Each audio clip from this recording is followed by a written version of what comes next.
High বন্ধুরা, সবাই কেমন আছো? আশা করি খুব ভালো আছো। চলে এলাম নতুন একটা ভিডিও নিয়ে।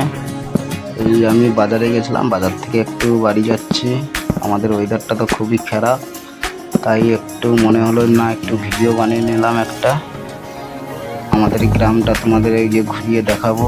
চারদিকে তো ধান চাষ হচ্ছে, তোমাদের দেখাচ্ছি। তোমরা একটু কমেন্ট করো আর ভিডিওটা একটু ফলো করে দিও। যারা ফেসবুকের মাধ্যমে দেখছো একটু ফলো করে দিও, সাবস্ক্রাইব করে দিও।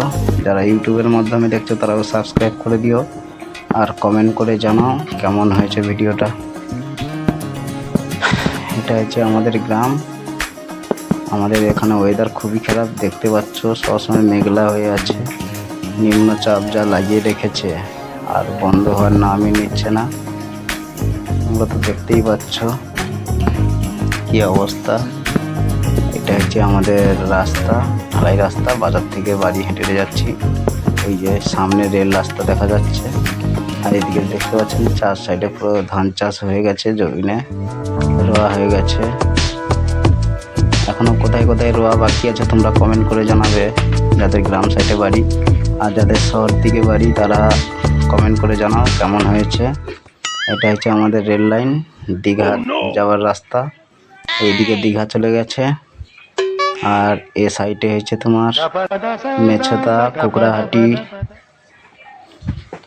সরি ভুল বলে দিলাম, কুকড়াহাটি নয়, মেছতা, পাঁশকুড়া আর হাওড়াও যাওয়া যায়।